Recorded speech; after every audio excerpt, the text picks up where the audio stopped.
Seguimos en el Gira Noticias, tenemos en este momento 37 minutos en la hora 11 y se suma el profe a la conversación para seguir recorriendo efemérides como lo hacemos 3 veces por semana, lunes, martes y miércoles. Lo que aquí charlamos, después lo subimos a YouTube, pueden buscarnos en nuestro canal @El Gira Noticias, también en Instagram de la misma manera @El Gira Noticias, todo junto. Profe querido, ¿cómo estás? ¿Cómo te trata este fresco? ¿Cómo arrancaste la jornada? Buen día. Hola, ¿qué tal? Buenos días. Bien, muy bien, con mucho frío, pero sin viento, así que está bárbaro el día. Pero hace un hielo, querido mío. Sí. Así sí, que sí. bueno. Estamos Sí. en este momento, aprovecho y lo comento, 1 grado de temperatura. Ya estamos arriba del 0, así que no cambia mucho, pero algo cambia. Pero rompimos ahora, estamos como la economía, pasamos la línea. Empezó el crecimiento. Exactamente, sí, estamos al borde del abismo, pero ya hemos dado un paso al frente. Sí. Hoy tenemos para recorrer un tema importante que toca muchos corazones, que toca las pasiones argentinas. Hablamos de la muerte de Eva Perón, amada y odiada, con fanatismos y también con antifanatismos y muchos que dogmáticamente la rechazan. Así que vamos a hablar un poco de su vida y de sus últimos momentos. Año, profe, 1952.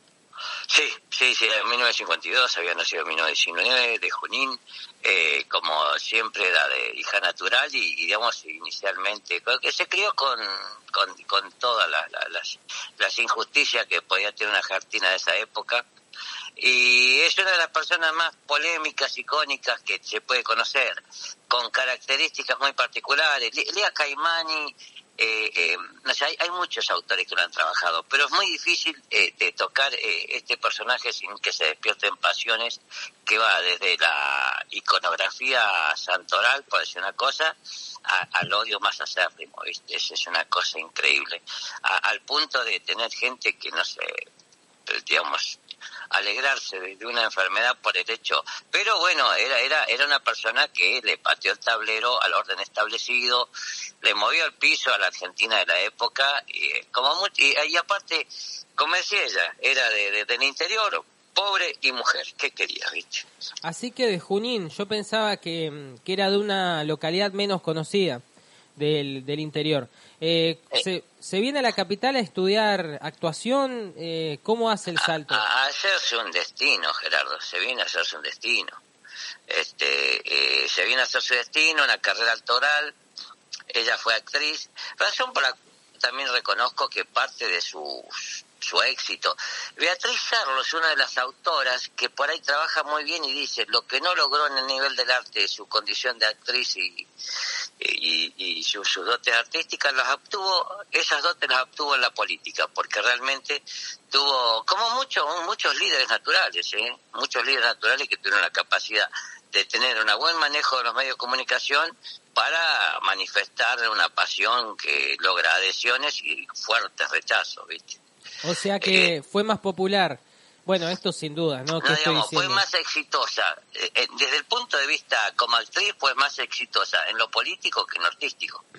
Pero en lo artístico, ¿ya era una actriz conocida, profe, cuando se casa con Perón? No lograba. Era una actriz sin padrino, entonces carecía. Además, tenía una protectora que era, cuando viene acá y comienza a rondar las pensiones y el trabajo difícil del artista en esa época, tuvo la protección, digamos, el manto protector no muy poderoso de Pierina Dialesi, que se la llevó a vivir con ella ahí a Paraná 188, no me acuerdo la altura, sí. Bueno, Paraná llegó una cuadra antes de llegar a Rivadavia. Y ahí fue donde más o menos tuvo cierta guía y protección con respecto al arte, pero en sí no llegó a abrir. Llegó a filmar películas y todo. Además, una película que hizo, Perón se encargó de que no se difundiera, ¿viste? Bueno, que sale como jugadora de fútbol, Perón se encargó muy bien que esa película no se difundiera. Hay dos vertientes. Algunos dicen porque se la veía con pantalones cortos, cosa que era un escándalo. Y segundo, porque no tenía muchas dotes no tenía mucho talento, digamos, como para brillar en el estrellato artístico. Qué cosa, ¿no? Porque hoy creo que sumaría un montón a una candidata mostrarse Mira, jugando al Gerardo, fútbol. hoy en día para tener ese tipo de escándalo equivalente a que esta persona gane un espacio notorio en la sociedad, sería como que el presidente tuviera una vedette, ¿viste? ¿Vos creés que ese es el equivalente a Perón saliendo con una actriz? El concepto que se tenía, sí, él era un oficial del ejército, más allá, los oficiales eran sujetos en el ejército en esa época, eran sujetos de doble apellido, guardianes de la moral, las buenas costumbres, y con una herencia y formación prusiana que no se igualaba, y de repente empezás a salir con una actriz que hoy en día está todo bien, está bien, inclusive uno un día diría, es verdad que hay, y hay, vamos a decir la verdad, vamos a ser sinceros, ¿viste? Doblemos la apuesta. Un presidente, hoy en día creo que ya no, yo creo que hoy hemos evolucionado tanto, que hoy en día no ser presidente tendría que tener una esposa trans, para que más o menos pase un equivalente al escándalo del momento, como esta jovencita salía con este viudo y se da buenas libertades, y tenía una actitud de que muchas veces los alumnos me decían, cuando yo les mostraba la película de donde trabaja Ethel Gori, que es bastante peronista la película por ahí, pero me acuerdo la pregunta siempre era, ¿por qué imita a Cristina? Digo, no, Cristina la imita a ella. Son muy parecidas, muy parecidas. También Cristina es abogado, es otra cosa, pero es muy parecida a las actitudes, los gestos. Tenía una personalidad muy difícil. Y después llegó a ocupar un espacio que le mojó la oreja a muchos estamentos de la sociedad que nunca se lo iban a perdonar. A la iglesia le quitó la manija de la manija económico del bienestar social, porque ella con su fundación, que tenía un presupuesto... Hay que decir una cosa, Eva Perón jamás fue funcionario de nada. Ella lo único que fue presidenta del Partido Peronista Femenino, ¿viste? Ajá, fue su único cargo. ¿Eh? Ese fue su único cargo, porque el papel de presidenta de la fundación no es un papel digamos, no formas parte... No es un papel político, claro, ni nada, es como si yo soy, presidente de la asociación de los chicos desabrigados del Sahara, una cosa así. No estás en el gabinete, exacto. Claro, pero Eva Perón tenía ese rechazo, ese odio, porque particularmente las clases altas no veían, primero no le perdonaban el origen, ¿no? Era una cabecita negra, y segundo, es una persona que llegó a intervenir en cosas que había que hacerlas, estaba muy bien. No nos olvidemos que el segundo gobierno de Perón, que aprobó el divorcio, le dio de hecho los hijos naturales, porque ella había sido hijo natural, le dio la misma igualdad que un sagrado matrimonio, como se decía en esa época. Le quitó a la sociedad de beneficencia la caridad, de ayudar a los pobres, y lo empezó a hacer ella con su fundación. Y también es cierto que manejaba un presupuesto extraordinario, eso también hay que decirlo. Los agarraba a los sindicalistas y los obligaba a poner plata, porque les conocía el origen, el peregrino, las condiciones y la operatividad, digamos. Pero todos esos fondos iban a parar a la sociedad. Después, ofendió a la iglesia con lo que decíamos recién, aceptando el divorcio, derecho a los hijos naturales. Se casaron entre gallo y medianoche, porque era concubina, ¿viste? Y eso generó muchas pasiones. Lo que hizo, eso generó por un lado, y por el otro generó una adhesión y una pasión que solamente el que es de origen humilde puede entenderlo, ¿viste? Solamente el que vivió toda su vida agachando la cabeza y que por una vez alguien lo tome en cuenta lo va a comprender, si no va a ser imposible que lo entiendan, ¿viste? Sí, y eso fue importantísimo en el peronismo, el reconocimiento de las clases populares como sujetos integrantes de la sociedad civil, de los morochos, ¿no? Claro, eso fue muy sí, importante. Sí, los descamisados, los cabecitas negras, ¿viste? Toda esa tipificación. Estaba mirando, profe, las películas de Eva Perón. La más conocida es La cabalgata del circo, que es la anteúltima que hace en 1945. Actúa Hugo del Carril, dirige Eduardo Boneo y Mario Soffici, y actúa Libertad Lamarque, y es famosa la escena en la que Libertad Lamarque le da una cachetada a Eva Perón. Es la anteúltima película. Después hizo La pródiga, que fue su único papel protagonista, y esta otra que nombraste que no se llegó a popularizar. Pero una carrera de 6 películas, la de Eva Perón. Se habló mucho de esa cachetada. Se habló mucho. Sí. Lo que pasa que, Era una negrita que venía del interior, que comenzó a salir con un coronel y terminó siendo la primera dama, algo inaceptable, ¿viste? Todo el problema, digamos, se ha hecho que aún hasta cuando hacen películas carecen injustificadas. Acá estaría muy lindo tenerlo a Walter para hablar de que, por ejemplo, la más conocida, que es la película de Vaperón, no refleja lo que realmente... Sí, refleja mucho el carácter, la forma de ser, ese estilo reo, bien criollo, bien argentino, pero no, ahí se la muestra como una persona que está en antagonismo con Perón y no era así. Claro. Evita, y eso hasta Nelson Castro, que escribió un libro, te lo explica y te lo muestra. Evita estaba muy enamorada de Perón y estaba subordinada en función del afecto que tenía, y hizo grandes sacrificios. Cuando está como presidente del Partido Peronista Femenino y comienza a hacer trabajo de base, se tiene que poner a leer autores que jamás en su vida los hubiera agarrado, a leer a Adam Smith, a leer un montón de autores para hablar de cuestiones económicas, cuestiones políticas y adoctrinar a la sociedad femenina, ¿viste? Y eso es un desafío grande. Pero insisto, yo creo que lo ayuda mucho la facilidad de manejarse con la comunicación. Era una mujer de radio, era una mujer de radioteatro, era una artista, ¿viste? Sí, eso la benefició y le permitió llegar a las masas, y después fue clave, ¿no?, ese momento de la posibilidad de que ella sea la vicepresidenta. ¿Vos crees que ahí se exageró el tema y que nunca tuvo reales chances? O... No, nunca tuvo reales chances. Porque a veces se dice que es la enfermedad la que la corre al costado. No fue la enfermedad, no. O sea... Evita ignoró el cáncer durante mucho tiempo. Cuando lo operan, se la fue a operar de una apendicitis. Cuando la operan, no la opera Finoquieta, sino la opera un americano. Lo que se ve en algunas películas, en algunos lugares, no es así, no. Es verdad que en un acto público yo tenía 15 minutos de fama, pero no, porque Perón lo que buscaba también es ampliar el movimiento político que tenía, el político partidario, y el ejército jamás, las Fuerzas Armadas jamás iban a aceptar esa mujer, porque también sabían que Perón había sufrido varios atentados que habían fracasado, pero la sola hipótesis geoestratégica de un milico, te decían, lo matan al presidente y no vamos a tener a esta persona como presidente, ¿viste? La Iglesia ni hablar con el poder que le quitó cuando se hizo cargo de toda la parte social. La alta sociedad, bueno, con su desprecio a la gente de la sociedad rural, a toda esta gente macanuda que manejaban la caridad, la beneficencia, por dar una palabra justa, que se encargaba de ella. Entonces había muchos intereses encontrados. La única fuerza que la podía apoyar era el sindicalismo. Claro, y a la vez, en términos de conformación ideológica, también bastante patriarcal el sindicalismo, ¿no? O sea que... Y sí, la sociedad no era... Todavía la sociedad no ha madurado tanto, Gerardo. Es cierto, profe, a veces... Nosotros tenemos una madurez desde el punto de vista legal. Desde el punto de vista social seguimos haciendo chistes de trolo, seguimos considerando mujer al volante peligro constante. Hay muchas pautas culturales de la vida cotidiana, te das cuenta que como sociedad seguimos, excepto en lugares como Buenos Aires. Y lo bueno que tiene estas garrapatas porteñas es que tienen un pasito más adelante en la cosmovisión de la tolerancia social. Todavía como sociedad seguimos siendo arcaicos, Gerardo. Es cierto, profe, está cambiando, pero falta bastante.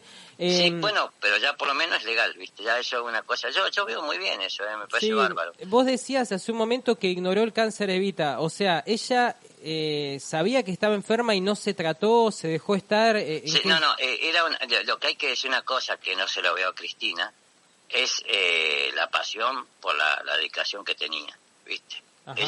Yo he escuchado gente en Villa Soldati, en Lugano, en lugares pobres de la capital, cuando, por ejemplo, María Julia Sogaray iba, esta vieja podrida que iba, bueno, podría no, le tengo hasta cierto afecto, tío, pero esta mujer que iba y daba cosas, la gente vieja la miraba y decía, Evita lo hacía esto todos los días, dice. Lo hacía todos los días, lo hacía naturalmente. Hay cosas, por ejemplo, hay una actriz, una autora, que no puedo acordar el nombre, que lo trabaja desde el punto de vista de una de las fuentes que toma para ver su estado de salud es los vestidos, donde se ve cómo para poder seguir una enfermedad hasta se ajustan los talles. Era muy chiquita, había quedado. Y un detalle que toma que yo me pareció ridículo, pero cuando lo empezás a leer te das cuenta, es el uso de los zapatos. se supo adaptar a todos los ámbitos, ¿viste? Acordate que en 1950 es una mujer de Estado que viaja en representación de la Argentina por Europa, ¿viste? Sí. Más allá del éxito, del fracaso, que con Franco se llevaron como perro y gato, que con la mujer de Franco casi se envenenan el café, pero se supo adaptar. Cuando vuelve, y eso yo creo que el mérito no se lo dan, es al trolo que tenía de asesor en cierta forma con respecto a su imagen, se llama Andreu, que es una persona que se sabe ajustar a distintos lugares, y un ejemplo que toma la autora es los zapatos. Nunca cambiaba sus zapatos. Esta autora dice que es una rosarina que investiga, no puedo acordar el nombre, ya después ya se me van a ir. Está visitando el alemán, Gerardo. Sí. Entonces, decía que ella se adaptaba a todos los lugares, cuidaba mucho la imagen, pero por ejemplo los zapatos nunca se los cambiaban, eran unos zapatos horribles, sin tacos, no con tacos de 10 centímetros que te exalta la imagen, sino eran zapatos cómodos, y eso te marca la personalidad, que es una persona que le interesaba tanto, cuidaba la imagen, pero le interesaba más la gestión real y práctica, ¿viste? Claro, estar en el territorio, recorrer el país, recorrer los barrios humildes y hacerse conocida, algo que está dando resultados en la campaña de este año, profe. Muchos de los que han ganado son los que... ¿Sabe lo que le falta? ¿Qué le falta? Siempre digo dos cosas, ¿viste? Que las tomo de Belgrano, que la honestidad, ¿viste? Y la idoneidad. En eso era idónea, porque sabía manejar muy bien cuál era el problema y cómo se resolvía, ¿viste? Pero el otro es la honestidad. Esta mujer era auténtica, lo hacía ella, realmente era así. Humilde en sus comidas como con Perón, humilde en sus calzados porque le interesaba más estar cómodo, que para no desagradarse sabía ubicar, lo hacía era auténtica, era honesta, ¿viste? No como mucha gente que yo veo que se acuerdan de tomar mate cuando viene la campaña política, ¿viste? Sí, es cierto, profe, está bueno la metáfora. No, le digo porque yo me la he pasado cebando mate en unidades básicas y les conozco al Pedriguía mucho, y esa es una actitud que la gente no es tonta. Esta mujer tenía esa particularidad, era muy desagradable también, ¿no? Era respetuosa, maleducada, con la gente de la beneficencia se comportó de una manera cuasi grosera, con la iglesia tuvo actitudes que, bueno, ¿para qué vamos a hablar? Y con los militares, por supuesto, nunca iba a encajar, jamás iba a encajar en la oficialidad, iba a encajar en la marina, ni hablar que una mujer de este origen. Acuérdate que hasta hace los años 80, hasta hace muy pocos años, cualquier militar, así sea su oficial, se casaba siempre y cuando el arma investigaba investigaba a la persona, y ahí te daba el visto bueno, te podés casar, ¿viste? Claro. Ahora, entonces, profe, bueno, en esta época, pero ni hablar, ¿viste? ¿Vos crees que la muerte de Evita afecta mucho las decisiones políticas de Perón? Digo, el gobierno retrocede y empieza de capa caída. Somos muy amantes del determinismo. Yo diría que sí, porque en la parte, también ojo en lo bueno y en lo malo, Gerardo. Sí. No, lo malo es que, bueno, la parte social se desatendió porque ella se encargaba, se pasaba por encima, por no decir otra cosa, todo el sistema, digamos, la organización institucional, ¿viste? Era tremendamente grosera, era un sujeto que llamaba a los secretarios generales y decía, no me mandaste lo que la ayuda este mes, pero también una persona que iba donde estaba la necesidad y la atendía, ¿viste? Cosa que la gente por ahí se olvida, claro, que no lo pasa, no lo va a entender. En realidad y nunca lo van a entender, Gerardo, eso no pida milagro. Sí, de todos modos tenía carisma, por ejemplo, Eve de Bonafini, por citar a alguien, tiene toda esa parte de fachatada, pero para mí no tiene el carisma que tenía Evita o la llegada, también el aspecto, no seamos hipócritas, eso vendía bastante de ella. El aspecto no era solo de ella, tenía un asesor al lado que se encargaba muy bien de... Acordate que es una persona que vos la vas a ver con joyas, trajes y lujos en Europa, pero en campaña la vas a ver con un humilde traje sastre insignificante, para colmo ella era chiquita, pero eso habla mucho. Ella, y después, bueno, tenía una oratoria que hay que reconocer. Yo creo que ahí entra a tallar, como pasó con Mussolini. Mussolini no era tan genial, Mussolini había sido actor, ¿viste? Hitler había sido, era pintor, entonces yo creo que el artista entra a tallar en ese contacto con la masa, y ella tenía una influencia. Bueno, tal es así que ella después dejó una influencia, ¿viste? Después su muerte, cuando dice, 2055, hay quienes hablan que eso se hizo, que eso fue para que cierre la métrica poética. Yo no me animo a pensar en tan pero con esa pasa la inmortalidad, ¿viste? Sí. En lo bueno, lamentablemente la ausencia de Evita sí no permitió que el bienestar social llegara a los lugares de base. En otro aspecto, gracias a Dios que no estaba ella, ¿eh? Porque ella armó a la CGT, Gerardo. Ella habló con el príncipe de Holanda y le compró, o neerlandés, como quiera llamarlo, pero le compró armas, ¿viste? O sea, le compró armas y armó la CGT. Y si no hubiera sido por algunos militares, y eso es algo que Perón era muy claro en eso, él había aprendido mucho en la Guerra Civil Española. Bueno, yo tengo amigos, profe, que dicen que el gran error de Argentina fue no ir a la Guerra Civil en el 55, que ahí Perón tendría que haber eso como... porque creemos que somos la Europa de la Segunda Guerra Mundial, pero no miramos que estaríamos muy cercanos a lo que fue la Guerra Civil Española. Es que sí, había unos odios muy grandes. La Guerra Civil Española se mantuvo porque hubo 40 años de dictaduras casi, y hoy en día no se pueden sentar, bueno, ya no están, pero yo dudo que algunos combatientes españoles se sentaran a tomar una cerveza. Sí, y después yo tenía un profe que no, la verdad no era peronista, Jorge Dotti, y él decía, en este país siempre hubo grieta entre peronistas y radicales, y él decía, la grieta de los 50 era mucho peor que la grieta de ahora, hablando de 2010. Sí. Y en ese aspecto, algo bueno de nuestro presente, y que en ese pasado no era tan así, es el tema de los odios políticos y matarse por política. En Argentina la gente no se mata por política. No hay... No, por ideología no.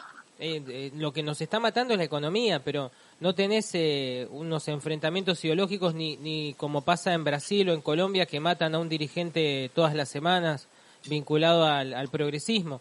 Acá sí tenés lugares como Jujuy, que se está poniendo picante, pero no tan expandido, ¿no?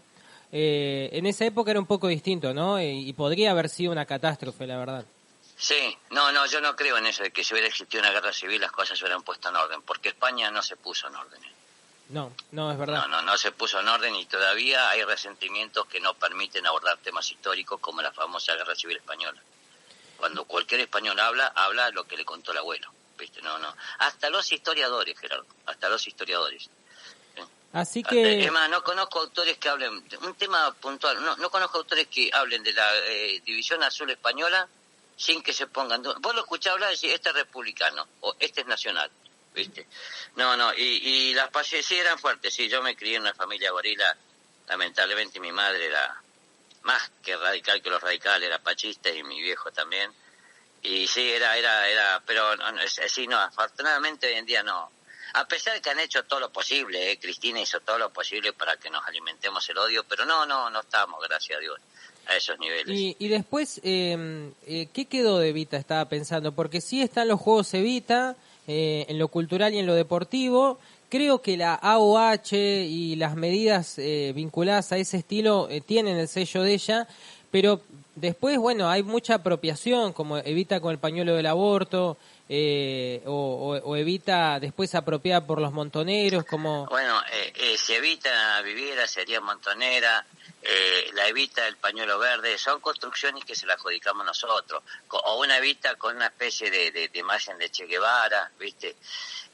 Había cierto espíritu revolucionario, no necesariamente zurdo. Evita no era una amante de los zurdos, O sea, ella... no, que no se confundan, que lean los discursos que daba, que los manejaba muy bien, dicho sea de paso. La muerte de Evita incorporó, digamos, hay un lugar que lo puedes encontrar, está vinculado estrechamente en los discursos, puedes encontrar que han quedado de ella. La muerte es una figura que fue incorporada en los discursos, porque se la empezó a citar, como las Malvinas, ¿viste? En diversos sectores populares políticos que tiene la Argentina. En primer lugar, con los sindicatos, vinculados estrechamente, yo lo digo porque lo conozco de ese lado, ¿no? En primer lugar, en los sindicatos, porque está estrechamente relacionado durante la vida, está rescatado el nombre, está rescatado su imagen, junto con Perón, porque está Perón, pero también está Evita, ¿viste? El protagonismo de los trabajadores y la importancia de la clase trabajadora. La izquierda peronista, en particular los montoneros, que nacen de Tacuara y terminan en la izquierda, utilizó en los discursos la figura de Evita. Y es así como muchas consignas la inventaron ellos, eso de que si ella viviera sería montonera. Está bien, creo que tienen razón, porque Evita era de la idea de armar a la clase trabajadora, ¿viste? Pero en algún punto es un capitalismo con justicia social, no digo, incluso con el uso de las armas, tampoco Evita proponía abolir al Estado, me parece, y hacer y abolir la propiedad privada. No creo que llegara a tanto. No sabemos. Claro. Estamos hablando con el diario del lunes, pero ella sí quería que ya bastante lío hacía con lo que proponía, ya con los derechos sociales que se daba, y tal vez así te digo porque la pasión que despierta su muerte y su enfermedad en algunos sectores sociales es porque te ganaste un odio significativo. Está bien, de gente que a mí no me y después bueno que se crearon muchos mitos en base a la figura. Tal es así que después, tal es así que vos fíjate, cuando Montonero secuestran a Aramburu, una de las cosas que se pedía justamente era que traigan el cadáver de Evita, y eso lo miramos del otro lado. ¿Qué generó? Que en el 55 esa figura, después digamos la parte iconográfica, la beatificación con la muerte de Evita, y una mujer con una entrega total, porque estaba en estado muy lamentable cuando... Vos fíjate qué contradicción, me preguntaba, nunca habría sido vicepresidenta. Vos fíjate que eligieron a un vicepresidente que no alcanzó a asumir. Ajá, ¿quién fue, profe? El viejo Quijano se murió antes, Gerardo. Claro, vino otro. O sea, prefirieron que pongan a un viejo tradicional, radical, de vieja raigambre, que no llegó a vivir lo suficiente antes de ponerla a ella. Y después cuando hizo la asunción, ella estuvo ahí con unas condiciones. Dicen que, bueno, se comenta que la tuvieron que hacer una maravilla para mantenerla en pie, porque lamentablemente sufrió mucho, tenía mucho. Creo que el sufrimiento, la sensibilidad por los pobres y el título que no se lo pudo sacar nadie, que es la bandera de los humildes, porque realmente lo era. Sí, y estaba pensando, fue muy rápido todo, ¿no? Lo de la enfermedad y demás. La gente, ¿cuándo se enteró que estaba enferma y cuándo murió? Fue cuestión de unos meses. Sí, fue en poco tiempo, sí. Bueno, Gerardo, en ese tiempo, cosa que el imbécil de la nata no lo entiende o su soberbia no se lo permite reconocer, hay mucha gente que no quiere decir lo que tiene porque le da miedo. Y en esta época jamás se decía si tenías cáncer, jamás se decía. Hasta cuando yo era chico se hablaba en voz baja de ese término. Entonces nadie quería saber, porque es como que estás haciendo un decreto cósmico con los ocho de nombrarlo, ¿viste? Esa es la enfermedad de Evita. Fue un cáncer de cuello uterino que en 50 comienza con el primer desmayo, ¿viste? En el 50 había sido operada apendicitis y digamos, creo que había sido Canónico y otro médico más conocido, no puedo acordar, apellido croata tiene, Ivanisevic, creo. Y bueno, relataron que los primeros síntomas que habían aparecido ya estaba dando señales, ¿viste?, de lo que podía hacer. Y después hubo una mala praxis. El americano que lo operó, esto no quiere decir que porque haya sido... El tratamiento oncológico fue mal encarado, ¿viste? Encarado, mal tratado, mal atendido, y eso le generó una complicación muy grande. Una cosa buena, que cuando vino el americano quedó impresionado con lo que había acá. Sí, con el nivel de instrumentación quirúrgica, los aparatos, las máquinas, había... Sí, era increíble. Y bueno, eso lamentablemente lo agarraron tarde y mal, y no sé, creo que la que comenzó a combatir contra esto, alguien en camino, yo no soy muy adherente a ella, era Tita Merelo, que hinchaba con esto. Pero Papa fue muy rápido, fue meteórico, no tuvo nada que ver con su carrera política. Es mentira lo que dice la película, que la enfermedad condicionó su digamos, que Perón no quiso porque estaba enferma, no. Perón no la quiso poner porque quería ampliar más su movimiento partidario y porque los estamentos de la sociedad más importantes y poderosos no la iban a aceptar desde ningún punto de vista, ¿viste? Claro, así que esa fue la razón. Y bueno, y después hay que sumar una cosa. Yo repito, ese discurso de pasionaria, revolucionaria, con toda esa visión, Bueno, ahí está el artista, pero tenía un manejo del discurso bastante bien manejado. Vos le podés dar un discurso a alguien, pero hay que saber llevar el mensaje y pegar y llegar a la gente. Y repito, Eva Perón no era abogada como Cristina, pero sin embargo tuvo la suficiente capacidad ecléctica de tener que tocar temas como los que proponía Queso Marx, Steiner, porque eran las charlas que daban, las charlas doctrinarias, en esa época eran controladas. Perón en eso era milico, Gerardo, era milico. Se fijaba que la consigna se cumpliera idóneamente. Y esta mujer estuvo a su altura de la circunstancia. Y no se lo reconoce porque también hay gente que detesta al personaje, ¿viste? Y apenas muere, y acá también está lo milico, la pone en un lugar como de la santa, y en los libros La razón de mi vida se popularizó mucho en las escuelas, y en muchos libros aparecía Evita con Perón, y Evita parece una suerte de virgen en las alturas, en las imágenes. Bueno, ahí está el problema del peronismo. El peronismo, Perón primero se apoyó en la iglesia, como buen militar que era, Dios, patria y hogar, pero después desplazó a la iglesia y permitió que una de sus amantes terminara siendo la que ocupara el rol que tenía la iglesia. Quitó hasta, qué sé yo, hasta el Partido Católico Obrero, el grupo, el Movimiento Católico Obrero lo desplazó completamente y se posesionó él. Y la idea, también esa imagen iconográfica, gracias por recordármelo, de poner el cuadro de los dos al lado del crucifijo, ¿viste? Sí, sí. Es el culto a la personalidad, que no es nuevo, pero nada tiene que ver con el nazismo, porque si no que algún imbécil me diga qué imagen femenina, dónde está Eva Braun, dónde está... Ni siquiera saben cuál es la pareja de Mussolini. No está la mujer acá, sin embargo, tiene una participación impresionante, ¿viste? Sí, y pensando... una mujer que se sabía acomodar, se sabía acomodar muy bien. Manejaba muy bien los medios, Gerardo. Sí, pensando en eso, bueno, el voto femenino, ¿no? Como otra cosa que quedó de Evita del 49. Y que mucho tuvo que ver ella con eso. Y no estuvo... Con buena aceptación, porque Perón era el viejo Vizcacha, él sabía qué convenía y qué no convenía. Y Evita muere ahora, y las elecciones del 52 fueron más tarde o antes, eso no me acuerdo el dato, pero digo... la segunda elección ella estaba viva todavía. Ella estaba viva todavía cuando gana Perón. Sí, lo que no llegó es a la Asunción, ganaron por muerte en ese momento. Sí, no, un baile como 2011 Cristina. Le pegaron un día a cero, una cosa impresionante. Pero ella ya no tenía, no podía participar, ¿viste? No. Claro, no ella muere en 1952 y digamos y lamentablemente ¿en qué año que muere? No me acuerdo de nada. Me patina el Sí, en el 52 muere, y ese año asume Perón el segundo mandato. 52 muere. Bueno, ella llega a estar a la asunción de Perón, pero estaba muy mal. Ya estaba muy... Sí, ahora Perón no perdió ninguna elección, estaba pensando. Nunca. Igual que Menem tampoco, ¿no? Sí, Menem sí perdió. No, bueno, sí, tenés razón, en el 99. No, señor. No, compañero. No, Perón, no. Cuando iba, que veía que iba a perder, fue que renunció a la segunda vuelta. Claro, sí, en 2003 y en el 99... Cuando que ocupa el lugar Kirchner, él iba primero. Es cierto, bueno. Tenía un amigo nacionalista de la facultad, escondido, que nadie sabe que existe, que me decía cómo pueden votar este tipo, pero bueno, ¿qué va a hacer? Nadie dice que... Pero estas son las características que tiene. La influencia de ella estuvo al punto de que llegó a beatificarse la imagen y a santificar la misma. Pero también hay que entender que aquel que siempre estuvo agachado, donde no le da derecho, donde no le da participación, y ella era auténtica, era real.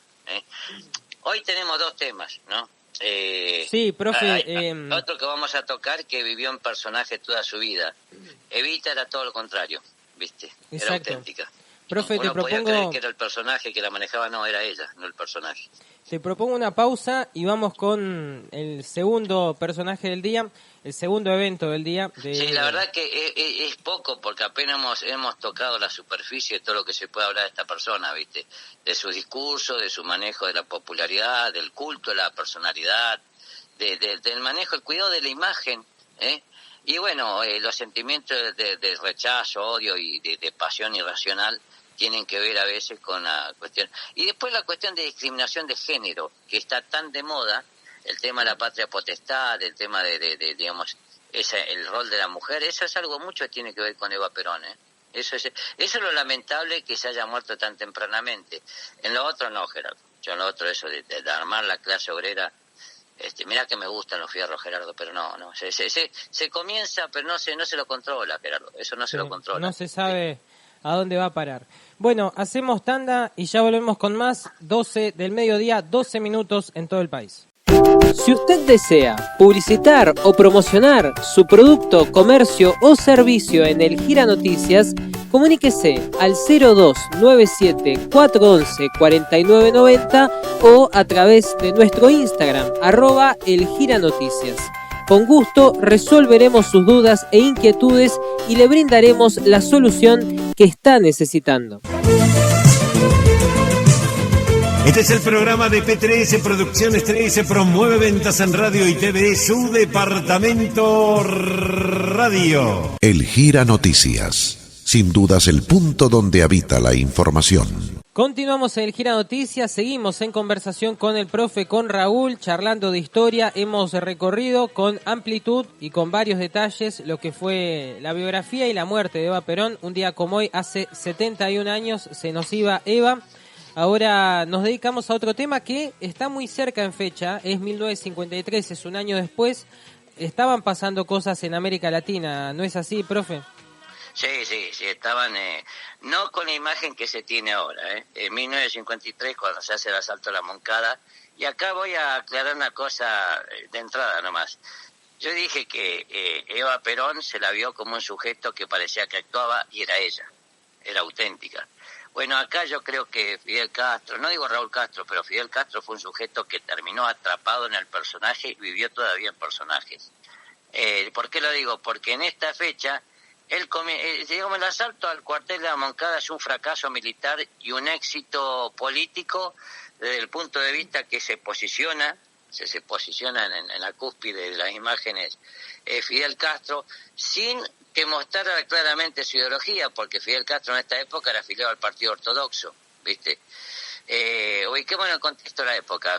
Digamos, en la década del 50 se presenta este sujeto corrupto que es Fulgencio Batista, acompañado por los norteamericanos, apoyado por todo eso, posiciona y hace un gobierno, bueno, y lo hace porque, bueno, la oposición no estaba organizada ni unificada. Tenías a los ortodoxos y tenías a los radicales que estaban haciendo planes, pero no lograban acordar nunca. En esa época hay que decir que Cuba tenía una constitución de avanzada, era una de las más postmodernas que se tenía en la época. Ajá. Bueno, este fracaso, muchos dicen, hay autores que dicen que bueno, que este plan ya lo había pensado otra gente, pero que él se adelantó. ¿Viste como decíamos ayer de Liniers, que no lo esperó a Sobremonte para atacar Buenos Aires? Bueno, lo mismo pasó acá. Acá muchos autores consideran que el plan que se elaboró en secreto, que según vos lo escuchás, acá hay dos posiciones muy claras. Pasa que hoy estamos en los sistemas péndulos de los conceptos. Así como a Eva Perón la odian y la aman, al plano de la santificación y al plano del odio irracional, acá con Fidel Castro sucede exactamente lo mismo. Hay quienes, bueno, lo llevan al liderazgo cuasi santificado y hay quienes dicen, no, fue un oportunista. Porque vos lo escuchabas a Fidel Castro hablar sobre el plan de la Moncada. Fidel Castro era un tipo que te podía hablar 3-4 horas y no te cansabas de escucharlo, pero te terminaba llevando a la cama porque contaba la realidad que él quería que vos escuches, ¿viste? Según él, elaboró un plan en secreto y que había solamente 3 personas que iban a tocar este segundo cuartel más importante de Santiago, en Santiago de Cuba, que era el cuartel más importante que tenía el ejército cubano, ¿viste? Sí. Que según eran solamente 3 personas que conocían la dirección del movimiento, que estaban incluidos Abel Santamaría y Guilat en este aspecto, pero que fracasó porque tuvo tuvo una mala planificación. Ellos cuentan, se tocaba, no solamente se iba a saltar el cuartel a Moncada, sino también se iba a atacar al otro cuartel que era el que donde podían venir los refuerzos. El Bayamo creo que se llamaba. Ese aspecto, el ataque, el Bayamo era un cuartel que se llamaba Carlos Manuel de Céspedes, que se suponía que ahí podían venir los refuerzos en caso de cuando se iniciara el ataque, que ahí se iba a encargar Raúl Castro de hacer la operación esa.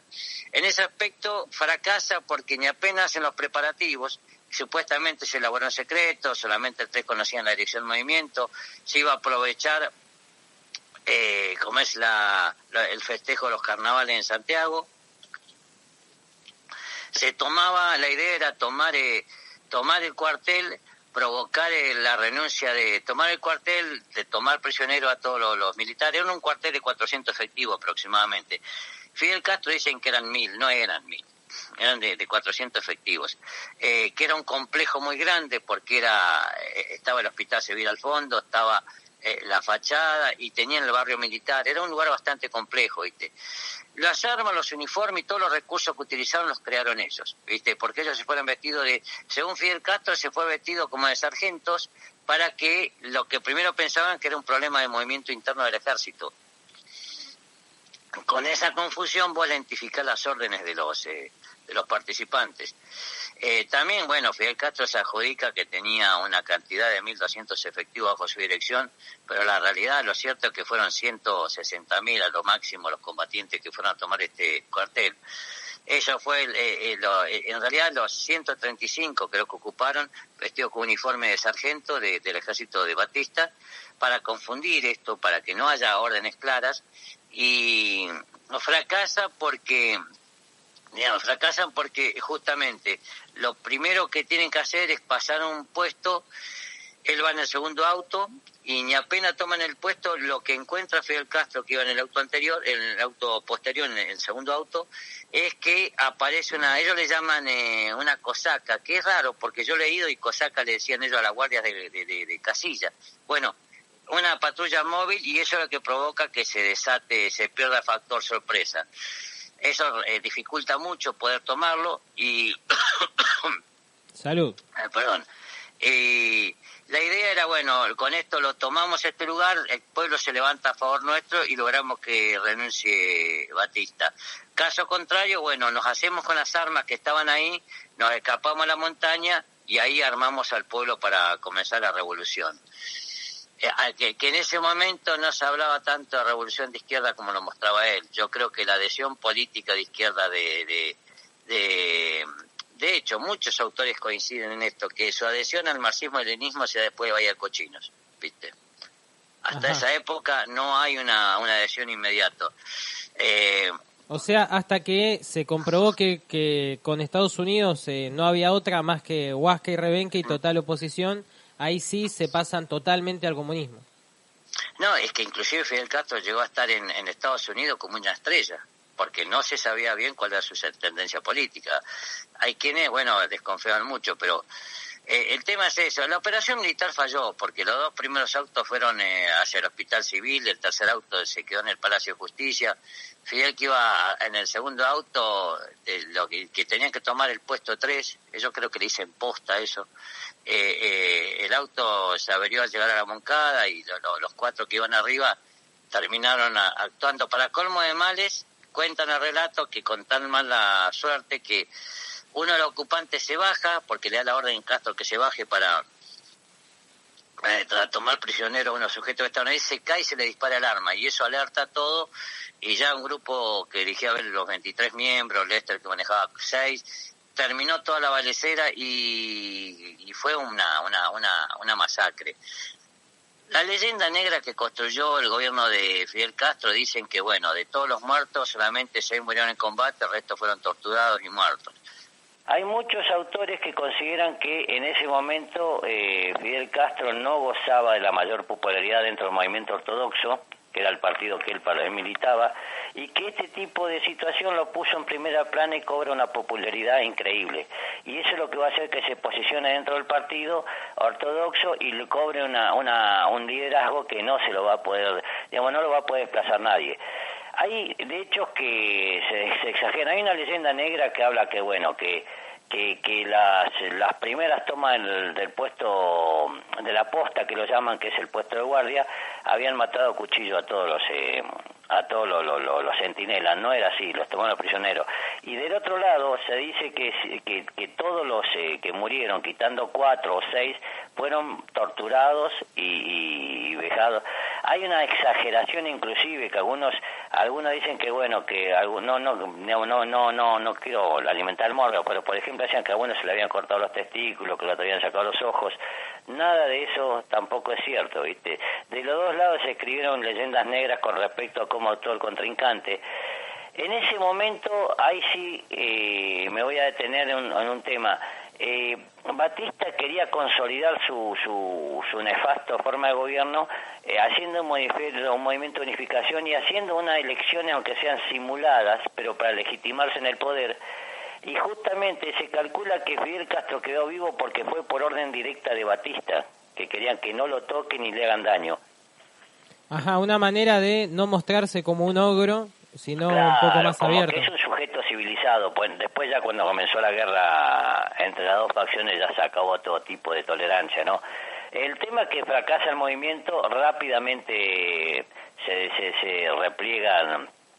Fidel Castro con 35 efectivos aproximadamente se refugian en lo que dicen la montaña, van a estar en una especie de monasterio, van a ser tomados prisioneros, se entregan, y es más, el oficial que lo detiene inmediatamente, de acuerdo a los partes, viene un general y dice, me tienen que entregar al prisionero. El capitán le dijo, yo cumplo órdenes directas de Batista, a usted no lo voy a entregar al prisionero. O sea, querían garantizar la vida de este sujeto.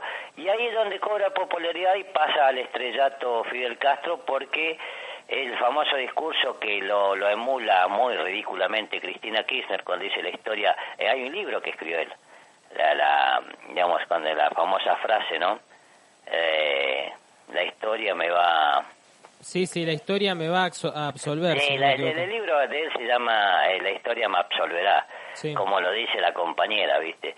Pero bueno, hay que decir que hay autores que consideran que Batista se había perfectamente informado por el coronel Chaviano que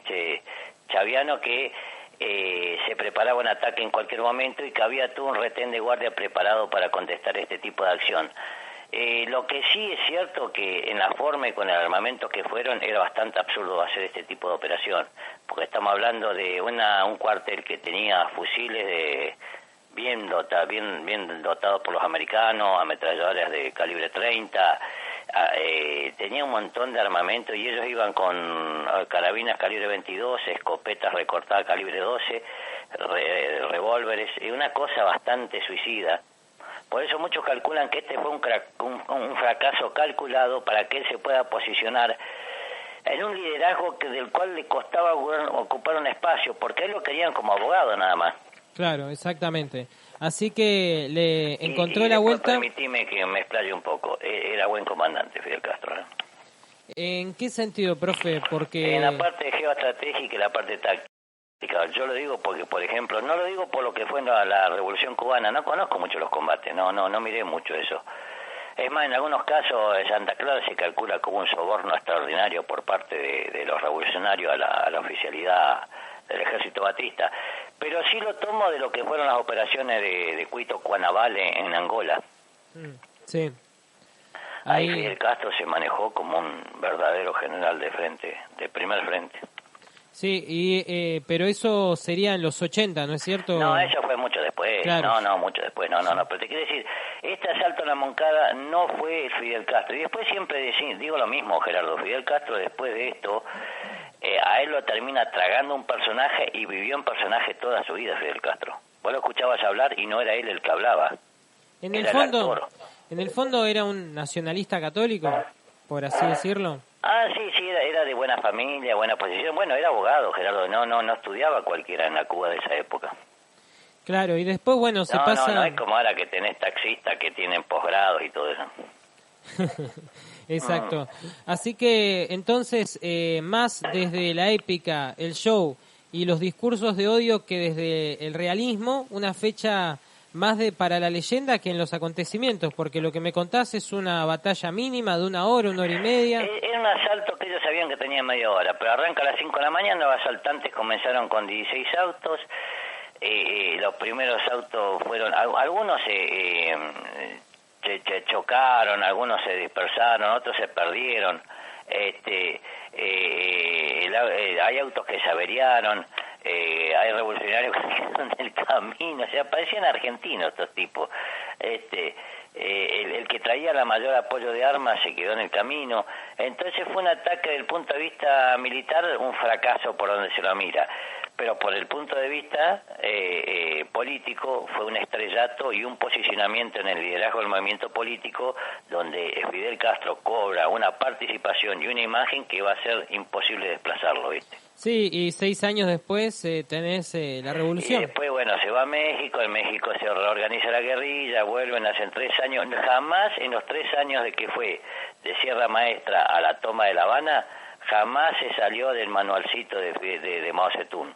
Nunca más volvió a tomar un cuartel como lo que quisieron hacer en la Moncada. Por eso hay autores que consideran que este fue un riesgo calculado, ¿viste? Y después yo pensaba cómo se sostuvo económicamente esos años. ¿Qué hacía? ¿Trabajaba? No, bueno, hay toda una épica en los relatos. Yo no quiero entrar en detalle, no, ellos cuentan que tenían 1.200 como combatientes preparados y listos que fueron a combatir, de los cuales él seleccionó algunos, que los preparativos cuentan quién puso, que en la historia de Fidel Castro ponen que la madre de Fidel y Raúl Castro pusieron 116 pesos, que hay un senador que puso 500 pesos, que hay un revolucionario que puso 800. Me llama la atención, ¿no? Porque, por ejemplo, un pelagato pone 800 pesos y un senador pone 500, ¿viste? Sí, o raro. Los senadores siempre fueron iguales. Yo nombré a Renato Aguilarte, que él dice, bueno, puso 5.000 pesos, ¿viste? Entonces, ponen todo, primero, ¿quiénes hicieron? La verdad que la épica y el relato histórico revolucionario que hacen los cubanos es brillante, porque tienen, yo me imagino el que se crió, nació en el 50 y se crió con esta leyenda, claro. Sí, como para no... San Martín es una papa al lado de todo esto, porque ellos tienen qué mujer puso, cuánto puso cada uno, cuánto cosió cada uno, porque los uniformes los hicieron ellos, Gerardo. Sí. Y una cosa que siempre dijeron los militares, yo no creo que hubieran podido avanzar mucho, porque, por ejemplo, ellos sí tenían uniforme, pero iban con calzado que no era militar y cinturones que no eran militares. Eso el milico enseguida se da cuenta. Vos enseguida te das cuenta que esa tropa no es tuya. Sí, calzado, cinturón, sí, son rápidos. Me ahorro el detalle del tiroteo porque, primero, que para eso está Netflix. Segundo, que no creo... lamentablemente los dos relatos son extremadamente opuestos, ¿viste? Sí. Y hasta el día de hoy, cuando ya no queda nadie, ¿no? Pero cuando vos mirás programas que se juntan combatientes, que se juntan, ahí tenés, se juntan soldados con revolucionarios, con guerrilleros, y hay veces que no el soldado con el guerrillero, sino entre los mismos guerrilleros se discuten. Dicen, sí. No, eso no fue así, nosotros hicimos tal cosa. Es cierto que a través, yo cuando me junto con mis compañeros Malvinas, por ahí no me acuerdo de algunas cosas, pero en esto es muy diferente las cosas que tenían, ¿viste? Acá todo el relato está, ellos explican bien cómo se juntó plata, cuánto puso cada uno, cuánto cosió cada uno, que tienen numeradas las armas, supuestamente tuvieron 160 armas que eran 22 fusiles, tantas escopetas, había una sola ametralladora de tipo Thompson que era con disco, que digamos, la Thompson tiene cargador o el recto o el forma de disco, ¿viste? Sí. Esta tenía forma de disco, era la única que tenía. Así que toda una épica sobre el relato y la historia del hecho. Pero repito, en breve, en resumidas cuentas, esto fue un tremendo fracaso militar que murió en el mismo porque perdió el factor sorpresa, pero un gran trampolín político y una propaganda extraordinaria, ¿viste? Bueno, profe, te agradezco esta conversación, esta charla, que tengas un lindo día y un lindo fin de semana, y la semana que viene nos estaremos reencontrando. Un buen día, Gerardo, un buen fin de semana y que gane Temperley. Sí, por favor, y usted abríguese, que está haciendo fresco. Vamos a hacer lo posible. Que tenga un buen día, Gerardo, muchas gracias. Igualmente. Pausa y continuamos con más.